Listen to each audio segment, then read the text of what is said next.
Quisiera ya dejarla, hermano, pero antes de dejarlo, quisiera que usted se ponga de pie, por favor. Que el hermano Lolo venga para aquí, por favor. Toca una melodía, por favor. Levanta tu mano derecha y presenta al hermano Lolo al Señor. Levanta tu mano derecha, por favor. Vamos a levantar todo nuestro hermano hacia el siervo del Señor y vamos a orar todos unánimes para que el Señor lo capacite, para que el Señor ahora tome a su siervo que lo sumerge en las corrientes del Espíritu. Padre, nada puede dar el hombre si no lo recibe, Señor. Queremos presentarte con tu palabra, porque tu palabra es bendita, santa, Padre. Queremos presentarte a tu siervo, Padre. Toma su boca, Padre, su mente, su corazón, sus fuerzas, Padre. Bendícelo, Señor, y háblanos a través de él, Señor, en el nombre de nuestro Señor Jesucristo. Amén. Amén. Y como yo sé que ustedes todos quisieran darle un saludo, le voy a saludar de parte de todos ustedes.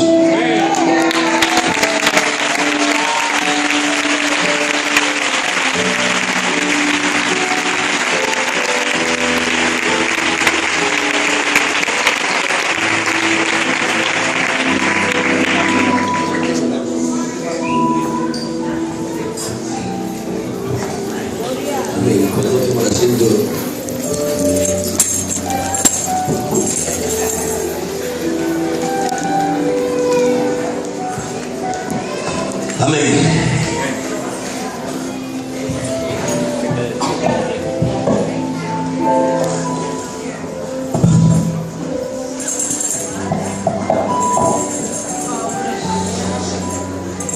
Para mí, un placer el poder estar en este lugar entre ustedes. Si me diese la luz y les viese las caras, me sería más fácil porque entendería que le estoy predicando a gente. Y a oscuras, pues no sabía quién estaba predicando. Les decía que para mí es un placer el poder estar aquí hoy, como cada oportunidad que se me permite predicar la palabra del Señor. Voy a compartirles lo que tengo en el corazón. Creo que sería una traición a mí mismo el no hacerlo. Y espero que lo que ha fluido en mi corazón haya procedido del corazón de Dios. Yo, hermano Jeromo, al terminar el culto sabré si ha sido me dirá en sus rostros si realmente lo que yo les compartí era lo que el Señor quería que les compartiese. También sabré lo contrario. Al terminar el culto podré leer sus rostros y también sabré si acaso no fue Dios el que dibujó este mensaje en mi corazón. Pero confiado en que sea el Señor el que lo haya hecho, es que les voy a compartir esta palabra. Creo que está todo perfectamente preparado para hacerlo.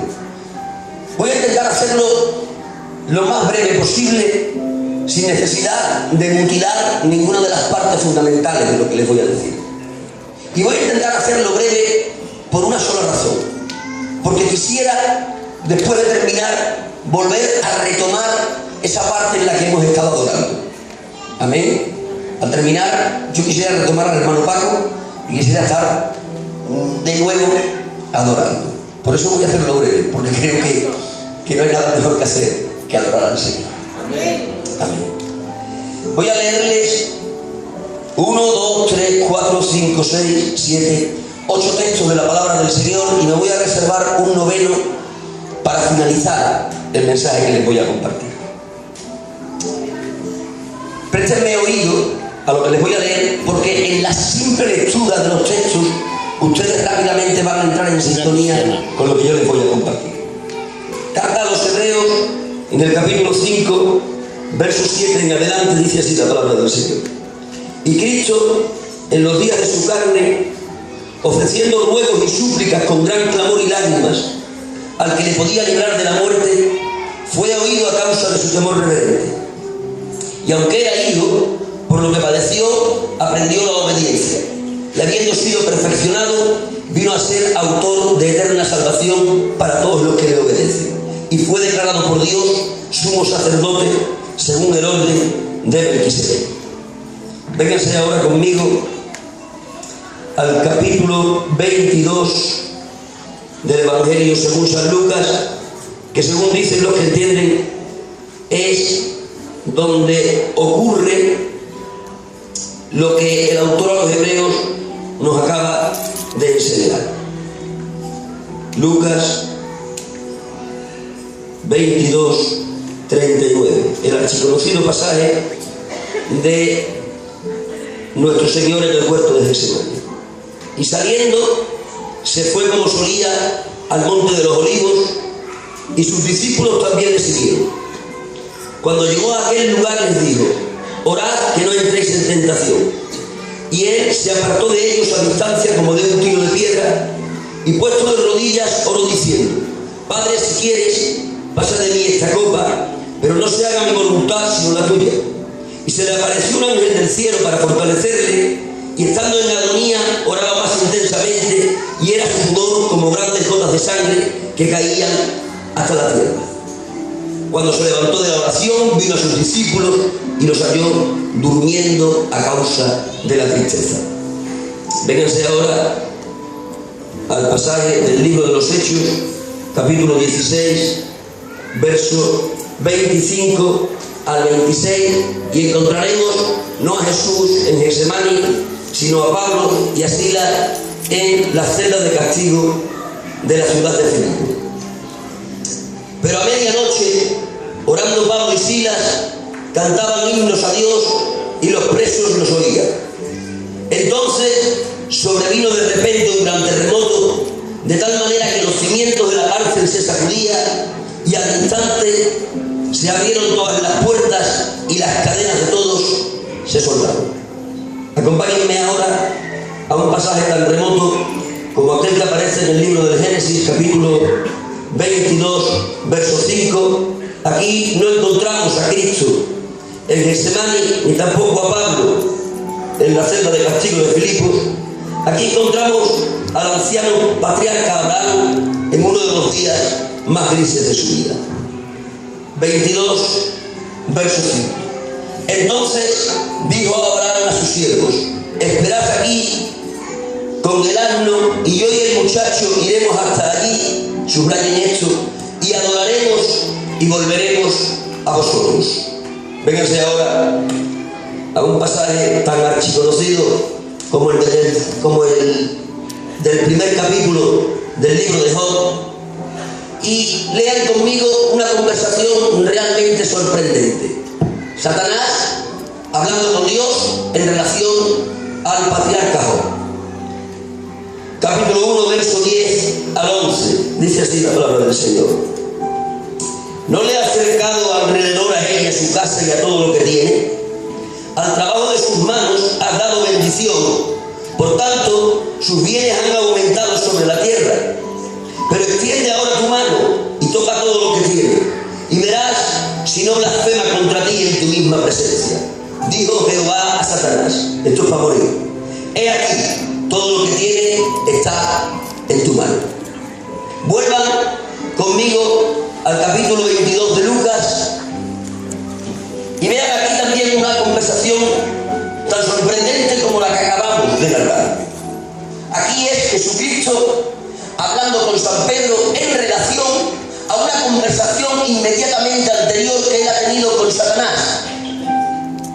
Y el tema de esta conversación entre Jesús y Satanás era la escuela apostólica, los 12 íntimos del Señor. 22 de Lucas, verso 31. Dijo también el Señor: Simón, Simón, he aquí Satanás os ha pedido para zarandearos como a trigo, pero yo he rogado por ti, que tu fe no falte, y tú, una vez vuelto, confirma a tus hermanos. Acérquense ahora conmigo a la primera carta a los tesalonicenses del apóstol San Pablo, y lean conmigo un texto de difícil digestión. Capítulo 5, verso 18 de la primera carta a los tesalonicenses del apóstol San Pablo. Dad gracias en todo, porque esta es la voluntad de Dios para con vosotros en Cristo Jesús. Y concluyan conmigo esta larga lectura en la carta a los Romanos, capítulo 8, 28, pasaje de tan difícil digestión como el anterior que acabamos de leer. 8, 28 de Romanos, dice así: y sabemos que a los que aman a Dios todas las cosas les ayudan a bien. Dios bendiga esta palabra en cada uno de nuestros corazones. Levanta tu mano derecha al cielo conmigo y di: Señor Jesús, tú eres mi Dios, yo soy tu pueblo, y esto que se va a presentar ahora es tu palabra. La recibo para alimento de mi alma, para crecimiento de mi vida y para que comprendida y puesta en práctica me haga para ti, díganlo, me haga para ti muchísimo más agradable. Fuerte el aplauso para ti.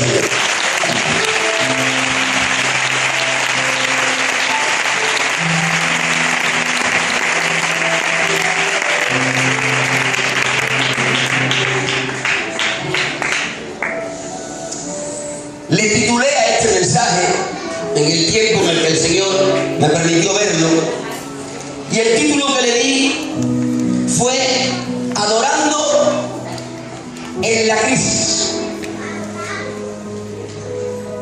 Adorar en la crisis es la más excelente de todas las adoraciones que se puedan tributar. No es lo mismo adorar a Dios en la salud que seguir adorándole en la enfermedad. No es igual adorar a Dios cuando fluye la economía que adorar a Dios en bancarrota. No es lo mismo adorar a Dios con todos los vientos soplando a favor que adorar a Dios con todos los vientos soplando en contra. Adorar en crisis es incienso que se quema en el altar de oro. Adorar en cualquier otra circunstancia favorable es otra clase de adoración. Y hoy voy a predicarles para aquellos que no quieren quedarse a la intemperie en el año, sino que quieren pasar al lugar santo frente al altar de oro y quemar incienso aromático que desprenda un aroma que sea más que agradable al olfato del Señor. ¿Cuántos quisieran ser de esos que entran al lugar santo a quemar incienso? Levanten sus manos, griten gloria a Dios. Gloria a Dios. Hemos visto a Jesús en la crisis del Getsemaní. Hemos visto a Pablo y a Silas en la crisis de la celda de castigo de Filipos. Hemos visto o leído a el patriarca Abraham en la crisis del Moriah. Vamos a mirarles a cada uno de forma detenida para entresacar las lecciones que ellos nos tienen que dar. El primer pasaje que hemos leído nos ha informado el autor a los hebreos que Cristo en los días de su carne ofreció ruegos y súplicas con clamores y lágrimas al que le podía librar de la muerte. Lo que aquí nos está desvelando el autor a los hebreos es lo que históricamente ocurrió en el huerto de Getsemaní. El huerto de Getsemaní era un lugar de acostumbrada reunión entre Jesús y sus discípulos. Era el sitio al que Jesús, junto con sus íntimos, se retiraba después de haber ministrado a las multitudes. Era el sitio de descanso, de relax, donde Jesús y sus discípulos se hablaban de corazón a corazón.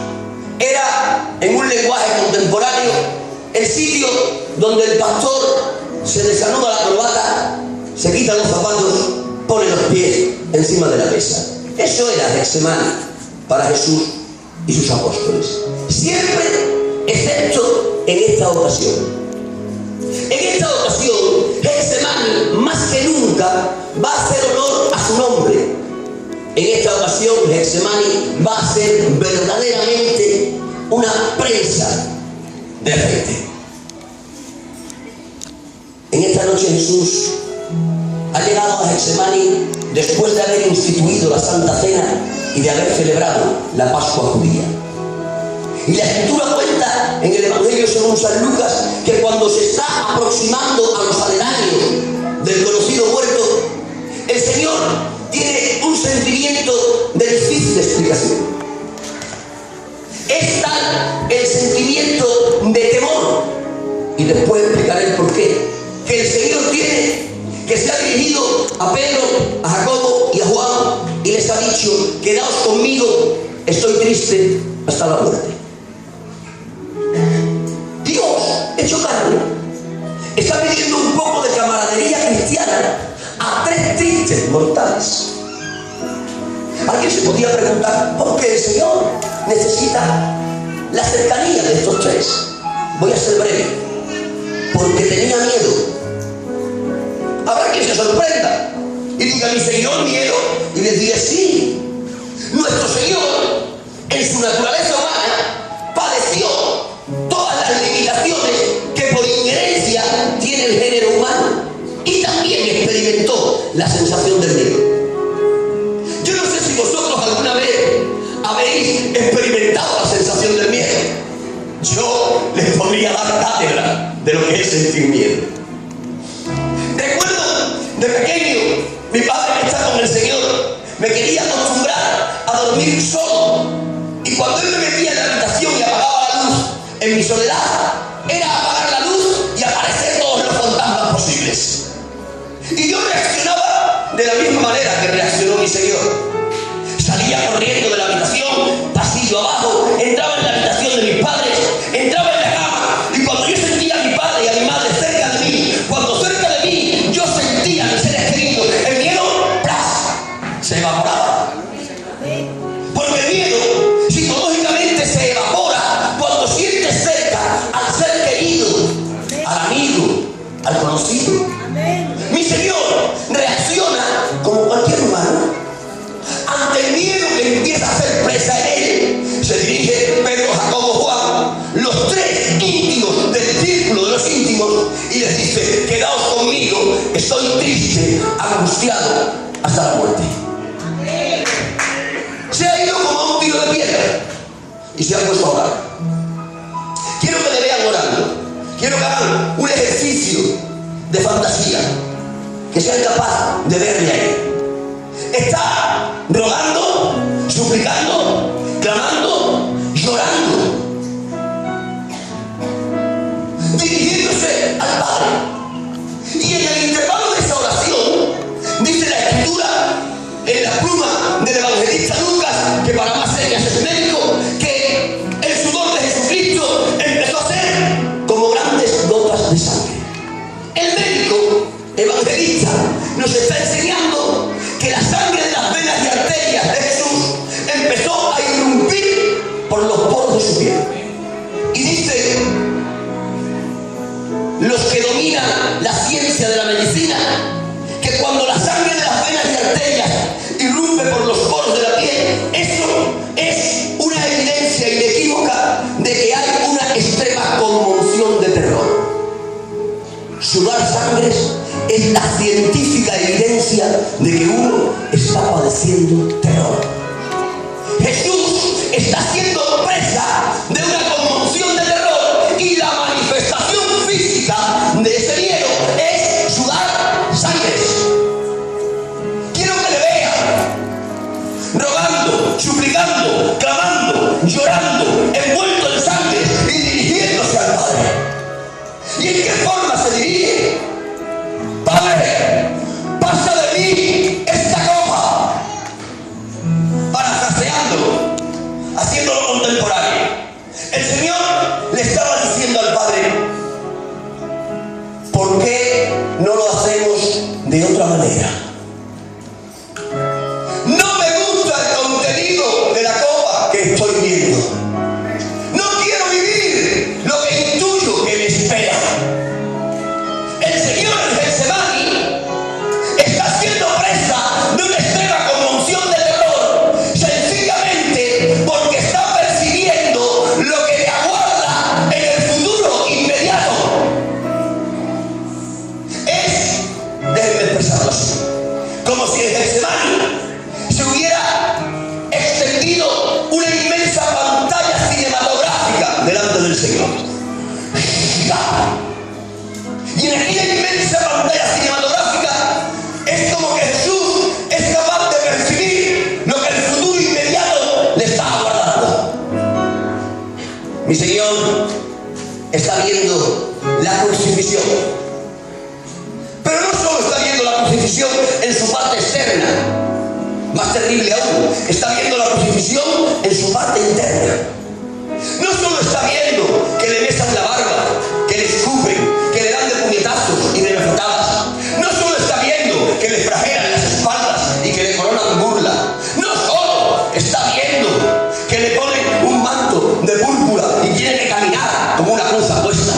No solo está viendo que le abren manos y pies. No solo está viendo que suspendido entre el cielo y la tierra, los discípulos corren y le dejan solo. No solo está viendo a los toros de Bazán y los perros rabiosos, que son demonios que intentan coaccionarle. No solo está viendo que la gente se burla de él, diciéndole: a otro salvó, sálvese a sí mismo. No solo está viendo la parte externa de la cruz, hay algo mucho más terrible. Él desde Getsemaní está viendo la parte interna de la cruz. Él está viendo como mientras que está pendiendo en la cruz, la ofrenda de aquel inocente cuerpo se está convirtiendo en el imán que está atrayendo todo el pecado de la humanidad. Él está viendo cómo se ha de hacer pecado, como el pecado pasado, presente y futuro han de concertarse en aquel inocente cuerpo que está clavado en la cruz. Pero además de eso, él está viendo cómo la ira del Padre se tiene que derramar sobre él. La ira del Padre se derramará sobre él como la sentencia divino-judicial que merece el pecado. El Padre en el cielo ha mirado al Calvario, ha visto la cruz de la derecha y de la izquierda, pero la que le llama la atención es la cruz del medio, porque allí en la cruz del medio está crucificado el pecado. Y cuando el Padre ve el pecado, tiene que emitir un juicio y dar una sentencia, y la sentencia divina en contra del pecado es la ira de Dios. Y la ira de Dios no es otra cosa que el infierno. Y mi Jesús desde el Getsemaní está presenciando no solo que se hace pecado, sino que el Padre derrama sobre él su ira. Y tiene que experimentar, no cuantitativa, pero sí cualitativamente, la sensación infernal. Pero no solo está viendo eso el Señor, sino que desde Getsemaní está viendo que ha de padecer todo esto en el desamparo del Padre. Es por eso que en Getsemaní, en el inmediato futuro que le esperaba, él tuvo que gritar: Padre mío, ¿por qué me has desamparado? Eso es lo que está viendo Jesús en Getsemaní. Y eso es lo que le hace rogar, suplicar, clamar, llorar y estar envuelto en un sudor de sangres. Eso es lo que le hace decirle: Padre, pasa de mí esta copa. En definitivas, y viniéndonos ya al mensaje, Jesús le está diciendo al Padre que pase de él la copa de la crucifixión, porque la crisis que está viendo que viene hacia él no le agrada. Él está viendo una crisis infernal que galopa desembocada hacia su persona. Y cuando él ve esa crisis infernal galopando desembocadamente hacia su persona, él reacciona como cualquiera de nosotros reaccionamos. Porque, cariños míos, todos nosotros reaccionamos de igual forma ante una crisis. Todos nosotros, cuando intuimos una enfermedad, cuando intuimos una escasez económica, cuando intuimos una desgracia cerca, todos nosotros reaccionamos oramos igual. No oramos nunca más que cuando intuimos una crisis cerca. Nos arrodillamos, nos aferramos a las promesas de la palabra, le decimos a Dios, por favor, sácalo de mí. Señor, ayúdame a driblar esta crisis. Padre, no permitas que la enfermedad se acabe en muerte. Así somos nosotros. Porque a nadie le gusta una crisis. A ninguno nos agrada el desierto. Todos detestamos un foso. Por eso reaccionamos como lo que somos, humanos. A mí no hace mucho tiempo me compartieron una visión y me dijeron, te veo en un cruce de caminos y decides mal. Y yo dije, bueno, eso no es raro en mí, yo casi siempre decido mal. Y por tu mala decisión, en ese camino que mal escogiste, vino una tormenta y llovía cántaros y rugía el viento. Y me decía el profeta, pero no te preocupes, no se movía ni un cabello de tu cabeza. Yo dije, bueno, hombre, me ha tranquilizado mucho.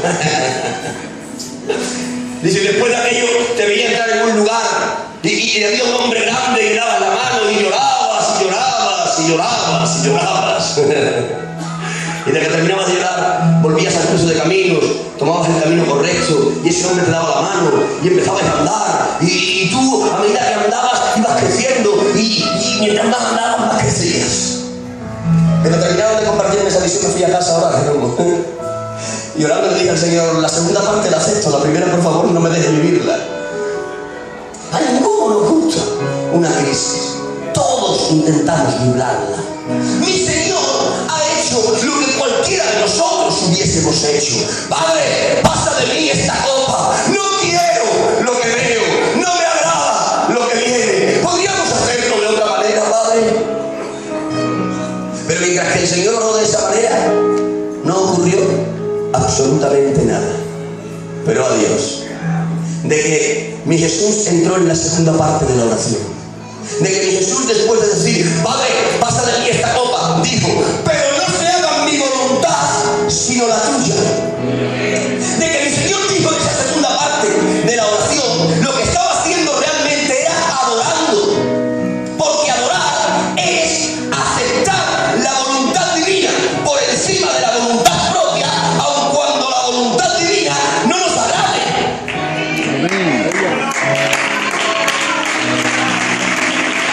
¡Aleluya! Hay quienes han reducido tanto el significado de la palabra adoración que se han pensado que el significado de dicha palabra se reduce a entrar en una habitación semioscura, poner una música suave, cara de no haber roto nunca un plato, y piensan que eso es lo que agota todo el concepto de la palabra adoración. Hoy tengo que decirles que la palabra adoración, hablando en términos generales, tiene un significado mucho más amplio. La palabra adoración, en términos profundos y amplios, significa forma de vida. Adorar es algo que comienza desde que te levantas y termina de que te vas a dormir. Eso es adoración. Amén. Pero si yo tuviera que circunscribir el significado de la palabra adoración al tema que nos ocupa, yo diría que adorar es aceptar la voluntad de Dios por encima de la voluntad propia, aun cuando la voluntad de Dios no nos agrade. Y esto es lo que ha hecho Jesús. No se haga mi voluntad sino la tuya. Acepto tu voluntad por encima de la propia, aun cuando la tuya no me agrade. Y cuando hizo eso el Señor, se cumplió la matemática divina. La matemática divina es una ciencia exacta. Cuando uno adora en la crisis, siempre ocurre esto. Se abre el cielo, se derrama lo sobrenatural, te toca, te cambia y transforma la situación que estás viviendo. Porque de que mi Señor adoró en la crisis, aceptando la voluntad del Padre por encima de la propia, aun cuando la del Padre no le agradaba, cuando adoró en la crisis, cuando aceptó lo que venía, aun sin agradarle, en este preciso instante se abrieron los cielos y descendió lo sobrenatural en forma de ángel.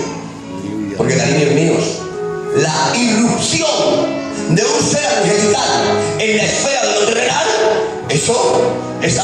sobrenatural. Y cuando lo sobrenatural irrumpe en la esfera de lo natural, dice la Escritura que aquel ángel que procedía del cielo, estando en la tierra, llegó al Señor y le tocó. Lo sobrenatural le tocó. Y cuando lo sobrenatural le tocó, dice la Escritura que mi Jesús se levantó, miró al frente, vio a una multitud con antorchas, con palos, que venían a apresarle. Fue a donde ellos y les dijo: ¿a quién buscáis? Le respondieron: a Jesús, yo soy. ¡Aleluya! Díganme, ¿qué ha ocurrido en tan breve espacio de tiempo para un cambio tan trascendental en la actitud de Jesús? Hace unos minutos estaba ahí, hecho un ovillo, suplicando, rogando, clamando, llorando y envuelto en un sudor de sangres. Pero ahora, minutos después, se encuentra en pies, hecho un valentón, enfrentando el peligro y diciendo: soy yo. ¿Qué ha pasado en tan breve espacio de tiempo para un cambio tan trascendental? Que el cielo se ha abierto, que lo sobrenatural ha descendido y le ha tocado. Y cuando lo sobrenatural toca a lo humano, se transforma a lo humano y cambian las situaciones. ¿Cuántos quieren que se abra el cielo sobre ellos, que descienda lo sobrenatural, que les toque, que les cambie y transforme la situación que están viviendo? Levanten por favor su mano y den un poderoso y vivo: gloria a Dios. He aquí la receta: adoren en sus crisis. No les llamo a intentar librarlas, hoy no les llamo a intentar evitarlas, hoy no les estoy predicando para que el curso de la historia sobre ustedes se transforme. Hoy les estoy diciendo: acepten las crisis que vienen adorando al Señor, y cuando hagan eso, se abrirá el cielo, se derramará lo sobrenatural, les tocará, les cambiará y transformará la situación que están viviendo. ¡Aleluya! Fuertes aplausos bien para Él.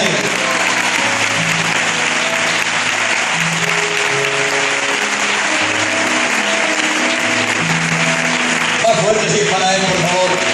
Muchísimo más fuerte. Si es para Él. Si es para Él. Aleluya.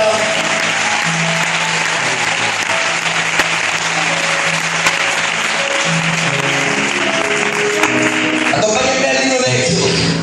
Aquí vamos a encontrar, no a Cristo en la crisis de Getsemaní, vamos a encontrar a Pablo y a Silas en la crisis de una celda de castigo. 16:25.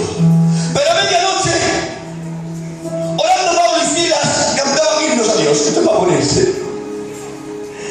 Y los presos los oían. Entonces, subrayen esa palabra. Entonces sobrevino de repente un gran terremoto, de tal manera que los cimientos de la cárcel se sacudían y al instante abrieron todas las puertas y las cadenas de todos se soltaron. Aquí hay algo incomprensible a la mente natural. Porque en las celdas de castigo no se canta. En las celdas de castigo, aun los más bravos lloran. He tenido amigos de la infancia, de la juventud, que por desgracia, por circunstancias de la vida, cayeron presos. No tuvieron muy buen comportamiento en la cárcel y tuvieron que padecer celdas de castigo. Y estando ya en libertad me contaban y me decían: luego, en las celdas de castigo, aún los más bravos lloran. Palabra que eran hombres bravos, pero me decían, me confesaban en la amistad, en la intimidad, me decían: luego, en las celdas de castigo no se canta. En las celdas de castigo, aún los bravos lloran. Las celdas de castigo son lugares de llantos, de lamentos, de recuerdos. Pero aquí vemos a dos que rompen lo normal. Aquí vemos a un tal Pablo y a un tal Silas que en mitad de una celda de castigo, azotados y presos sin causa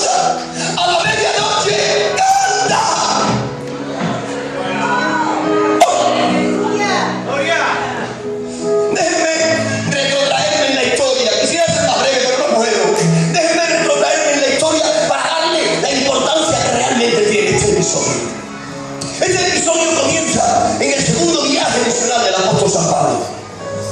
Los que leen la Escritura saben que aquel viaje lo comenzó San Pablo con sus boleras filas, recorriendo las iglesias de Galacia. Y después de recorrer las iglesias de Galacia, Antioquía de Pisidia, Iconio, Listra, Derbe, el apóstol dijo: vamos a comenzar un segundo viaje. Y se propuso ir a Efeso, la capital de Asia. Pero algo realmente extraño dice la Escritura. Cuando Pablo y Silas iban hacia Efeso, dice la Escritura, el Espíritu de Dios se lo impidió. Increíble, ¿verdad? Dios nos manda a predicar, voy a predicar y me lo impide. A Dios hay ocasiones en que no hay quien le entienda. Y cuando Dios se pone en un plan incomprensible, no intentes comprenderlo, porque no hay manera de hacerlo. San Pablo, que no se puso a debatir con Dios porque sabía que cuando se pone en plan Picasso de quien le entienda, le obedeció y dijo: ya está. Y dice: me iré a Bitinia, a las regiones del norte. Y cuando se pasa a Bitinia se repite la historia, dice: y el Espíritu del Señor se lo impidió. Por primera vez San Pablo se encuentra en tierra de nadie. No sabe qué hacer. Y no sabiendo qué hacer, dice que se va a Troas, una ciudad portuaria bañada por el mar Egeo, y se echa a dormir. Y durmiendo, San Pablo dice que tiene una revelación, una visión de Dios. Un varón macedonio que le dice: pasa, ayúdanos. Interpreta rápidamente el apóstol y dice: esta visión es la misma mano de Dios que me ha impedido ir a Efeso, que me ha impedido ir a Bitinia, pero que ahora me empuja a ir a Filipos. Se levanta en la mañana, ni corto ni perezoso, coge la primera embarcación, cruza el mar Egeo y pisa tierra europea por primera vez. Llega a Filipos. ¿Y qué se encuentra en Filipos? Un pequeño grupo de mujeres que hacían oración. Allí no había iglesia, ni candidatos, ni pastores, ni responsables, ni paga, ni casa pastoral. Un grupo de mujeres que hacían oración. Y dice la palabra del Señor, esto es sorprendente, que el fiel apóstol se puso a trabajar arduamente, como era costumbre.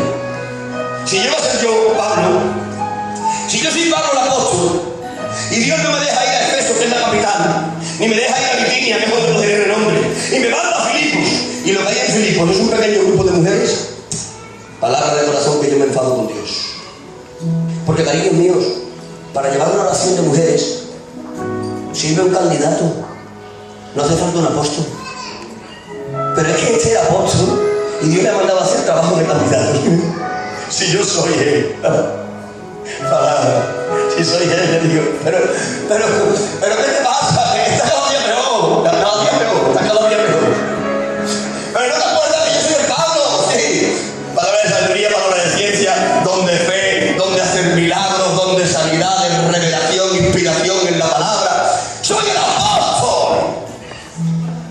Aquí te manda un candidato, manda a otro que yo me voy. Eso hubiera hecho yo, pero claro, Pablo no es como yo. ¿Saben por qué? Porque Pablo es grande. ¿Pero saben por qué es grande? Porque es humilde. Porque la verdadera grandeza tiene que estar masificada en una genuina humildad. ¡Aleluya! Y trabajó arduamente en aquel grupito de mujeres. Allí estaba Pablo. Se iba por las noches, les ministraba la oración, les traía un consejito de la palabra. Algunas se convertían y a la noche siguiente otra vez. Dice que yendo a la oración como de costumbre, aparece detrás de ellos una chiquilla, 14, 15 años, los pelos hincados, los ojos fuera de las cuencas, poseída hasta la médula de un espíritu de adivinación. Y va diciendo detrás de ellos: estos son siervos de Dios que os anuncian camino de verdad. Sorprendente, ¿verdad? Un demonio diciendo verdades. Yo conozco cristianos que dicen mentirillas.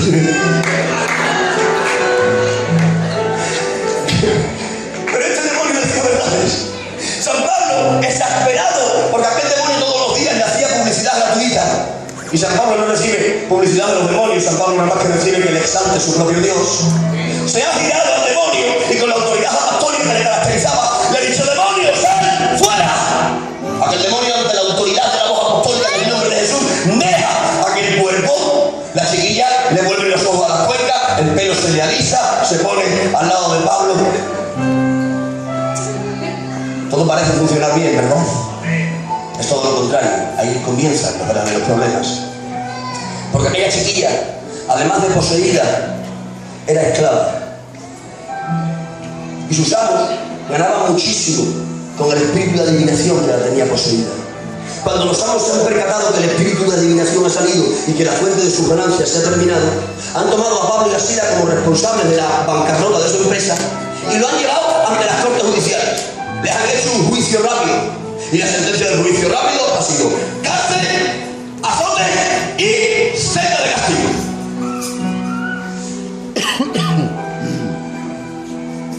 ¿Por qué era esa ciega?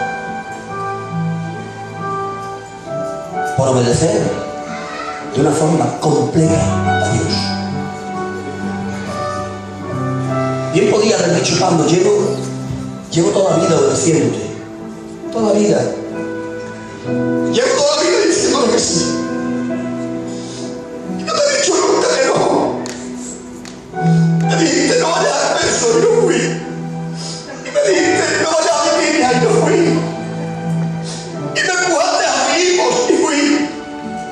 Y me dijiste el pequeño grupo y lo ministré. Y me dijiste echa fuera demonios y lo eché. Y me dijiste no tengas sentimientos y cuando se te muera alguien sigue predicando y seguí. Y llevo toda mi vida haciéndote caso.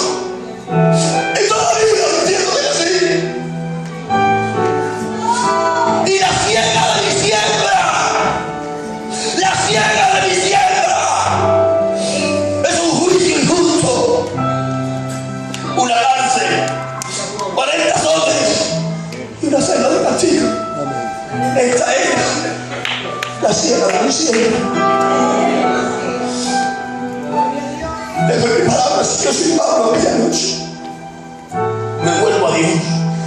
Le digo, se acabó, se terminó, ya no más. O me mandas un ángel, como le mandaste a San Pedro y me sacas de aquí, o te doy mi palabra, que cuelgo la sotana, que tiro la cartilla, que renuncio al ministerio. Pero Pablo no es como yo. Dice el verso 25, pero a medianoche, orando Pablo y Silas cantaban. Cariño, viva la palabra de Dios.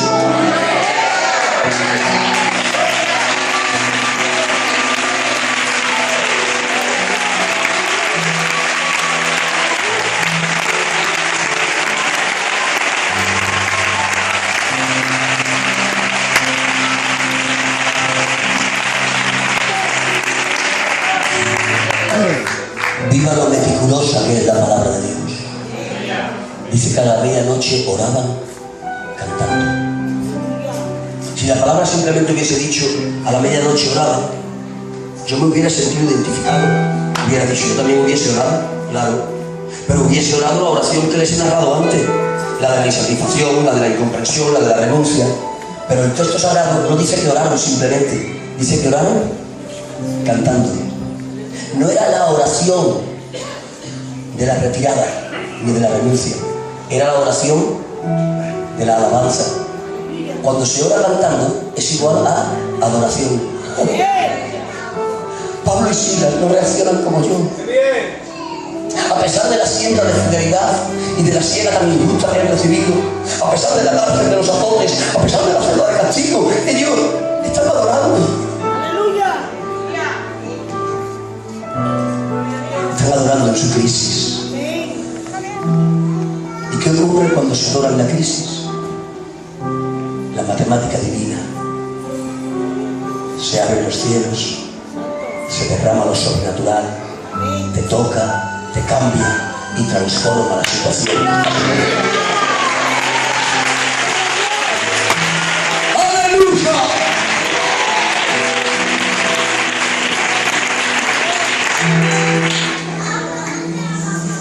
Oraban cantando y dice el 26, entonces, es una palabra que indica tiempo, entonces, no antes, entonces, para comprender ese entonces hay que mirar el 25, y en el 25 dice que oraban cantando. Cuando oran cantando, entonces, yo cuando entonces, que vino un terremoto, que se sacudieron los cimientos de la cárcel, que se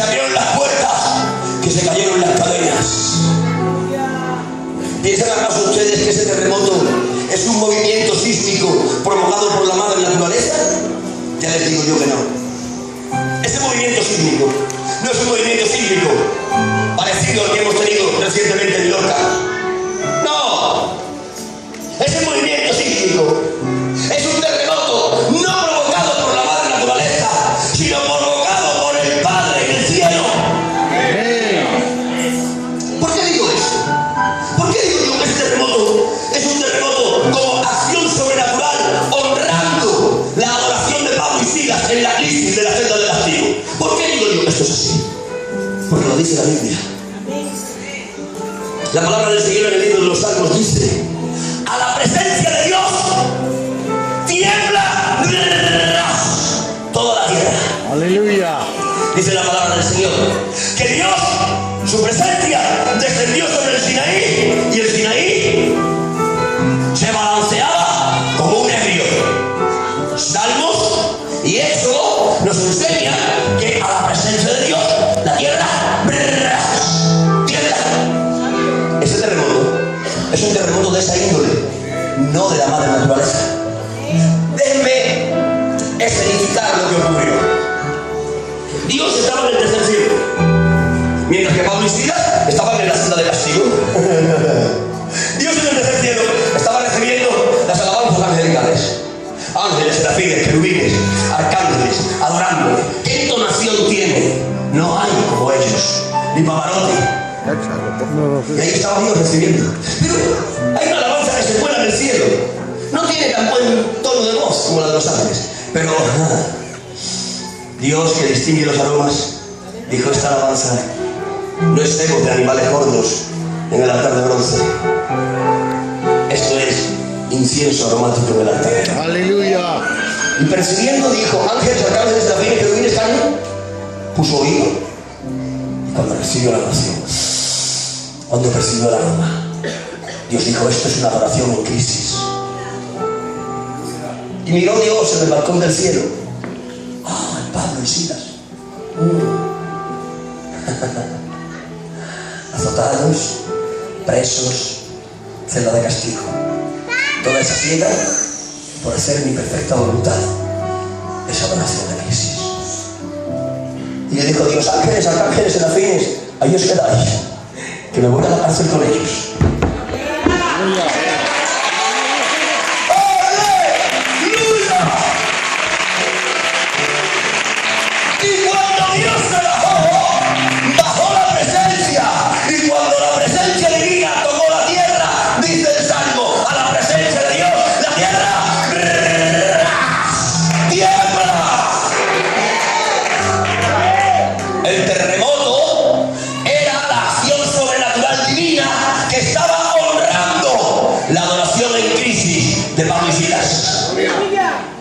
¿Y qué ocurrió cuando lo sobrenatural le chocó?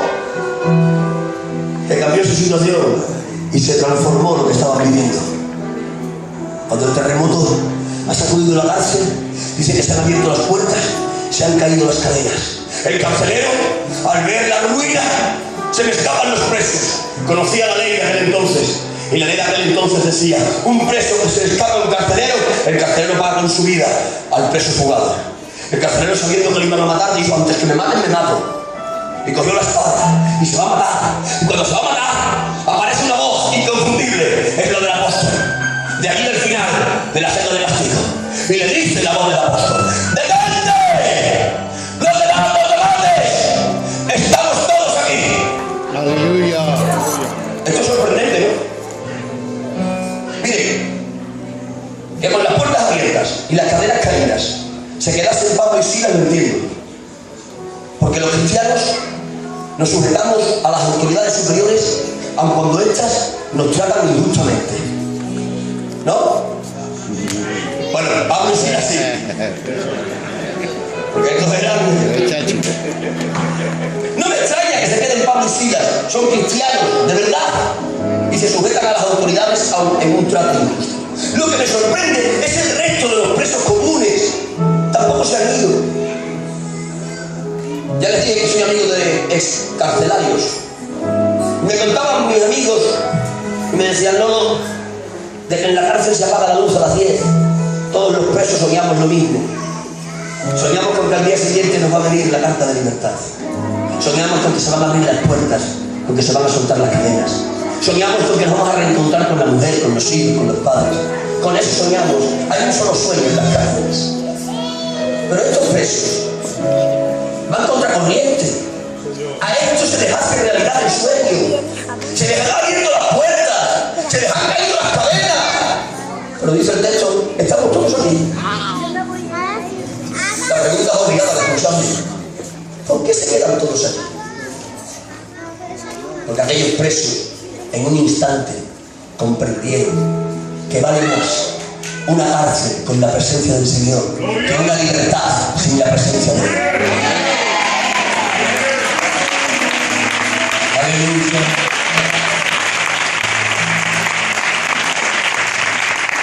Ha llegado la mañana siguiente, y en la mañana siguiente el toque sobrenatural les va a cambiar las circunstancias a Pablo y Silas. Han llegado los magistrados. El terremoto no simplemente ha quedado en el círculo de la cárcel, ha afectado a todo Filipos. Dice la Escritura que los magistrados que la tarde anterior le han castigado injustamente vienen en la mañana siguiente, y dice el texto literalmente, y vinieron y le dijeron a Pablo y a Silas: os rogamos. Quiero que subrayen esa palabra. Os rogamos. ¡Ja! Los magistrados que la tarde anterior, sin misericordia, les han castigado injustamente, a la mañana siguiente les están diciendo: os rogamos. Es Dios aderezando mesa delante de los angustiadores. Es la justificación divina. Es el resultado de la acción sobrenatural, consecuencia de la adoración en una crisis. Os rogamos que os marchéis. Pero viva Pablo y Silas. Que nos marchemos a escondidas. No, hombre. Nos sentenciasteis públicamente. Nos tenéis que dar la libertad reconociendo vuestro mal públicamente también, para que no se nos cierre la puerta para volver a predicar en esta ciudad. Públicamente les han tenido que rogar que se marchen. La adoración en la crisis de la celda de castigo abrió el cielo, hizo descender lo sobrenatural, les tocó, les cambió y transformó la situación que estaban viviendo. ¿Cuántos de aquí quieren que se abra el cielo sobre ellos? Que se derrame lo sobrenatural, que les toque y que transforme la situación que están viviendo? Reciban hoy la receta. Adoren en mitad de sus crisis. Fuertísimo este aplauso para él.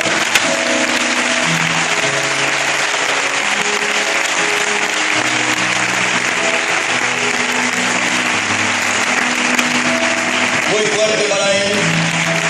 Aleluya. Acompáñenme un poco más. Vénganse ahora a Génesis 22. El peor de los días del patriarca Abraham. Aquí no está Jesús en la crisis de Getsemaní. Aquí no vamos a hablar de Pablo en la crisis de la celda de Filipos. Aquí vamos a hablar de Abraham en la crisis del Moriah. Aquella mañana Abraham se encontraba jugando con su milagro particular. Abraham tenía un milagro particular, un milagro con piernas que se llamaba Isaac. Era el milagro de Dios en su casa. Desde que Abraham tuvo aquel milagro, ya no contemplaba la belleza de Sara. No, ya Sara no era mi milagro. Ya no se dedicaba en sus siervos, en sus ganados, en sus posesiones. No, se dedicaba en su milagro. Y ahí está Abraham, disfrutando de su milagro. Aparece la voz inconfundible de Dios. Abraham la conocía bien. Abraham, rápidamente, ven aquí, Señor. La orden es incomprensible. Ve y mátame al muchacho. ¿Cómo? Sí, que te lleves allí al Moriah. Sí, 3 días. Sí, 72 horas. Y de que llegues allí y me lo santificas, se coloca mucho. Parece una broma de mal mucho, ¿verdad? Es como que Dios le está diciendo: Abraham, a ver si es verdad que me quieres. A ver si es verdad que cumple el primer mandamiento, Abraham. A ver si me quieres o me van las cosas. A ver a quién quieres más, Abraham. ¿A mí o al niño? ¿Al niño o a mí, Abraham? Ven, mátalo, Abraham. Me sorprende el patriarca. Guarda silencio. No comparte la revelación. Hay revelaciones que no se pueden compartir. Conozco a algunos que compartieron sus revelaciones y acabaron con la túnica de colores rota y metido en un foso por sus propios hermanos. Pero Abraham, que sabe más que José, dijo: esta no la comparto. Si se entera Sara, no solo tengo que matar al niño, tengo que matar también a la madre. Es imposible matar a un hijo si no matas antes a la madre. Por eso en su sabiduría se guarda la revelación, toma los asnos, toma los criados y se encamina a Moriah. 3 días de camino, los 3 días más amargos de su vida. Les voy a decir algo que la Biblia no dice, pero que yo sé que pasó. Digo yo. Y si no pasó, yo lo voy a contar así.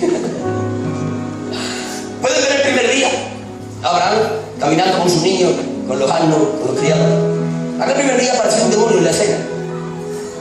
Se sentó en el hombro de Abraham. Es una hipótesis, ¿de acuerdo? Pero yo quiero ilustrarlo así. Y aquel demonio le susurra al oído a Abraham y le dice: Abraham, estás viejo ya. No distingues la voz de Dios. El que te ha hablado no ha sido Dios, ha sido Moloch. Moloch disfrazado de Dios. ¿No te acuerdas que tu Dios no recibe sacrificios humanos? Anda y date la vuelta, que no se equivoca. Pero Abraham lo montó y siguió caminando. Llegó el segundo día y apareció otro demonio. Se le posó en el otro hombro, le susurró y le dijo: Abraham, tu Dios se ha mudado, ya no merece ser honrado. Se ha convertido de un Dios amoroso en un Dios despiadado. ¿Cómo se te ocurre pedirte a tu hijo? Un Dios de tal calibre no merece tu adoración. Date la vuelta. Preserva la vida de tu hijo. Pero Abraham aguantó y siguió caminando. Llegó al tercer día, verso 5 del capítulo 22. Y le dijo a los criados: quedaos aquí con los asnos. Yo y el muchacho subiremos, adoraremos y volveremos. No me quiero detener en el volveremos, ya lo conocéis de sobra. Me quiero detener en el adoraremos. Este viejo patriarca, que parece empatinarles las neuronas, le está diciendo a los criados: quedaos aquí, voy a adorar a Dios mientras que mato a mi hijo. Está diciendo que va a adorar a Dios mientras que mata a su hijo. Este es de la estirpe de Pablo, es de la escuela de Jesús. Sabe adorar en las crisis. Después de ver subiendo al Padre y al Hijo paralelamente uno al lado del otro. Ahí están subiendo. ¿Saben que Isaac para estos entonces tiene como 14, 15, quizás 16 años? Isaac es un joven corpulento, ágil, fuerte, lleno de vigor. Abraham, su padre, es un anciano, decrépito ya, sin fuerza alguna. La vida se le está acabando. Ahí van padre e hijo, viejo decrépito y joven vigoroso. Y el joven, que es un experto en sacrificios porque su padre le ha echado, le mira al padre y le dice: padre, el fuego, padre, la leña, padre, el cuchillo, pero padre, ¿y la víctima? ¿Y el cordero, padre? Y ahí Abraham dice la famosa frase: Dios proveerá, hijo mío, Dios proveerá. Esa famosa frase que muchos hemos malinterpretado. Cuando viene el hermano pedido, le decimos: Dios proveerá, teniendo que darle. Eso no vale. Esa frase hay que interpretarlo en su contexto. Pero ese no es un tema.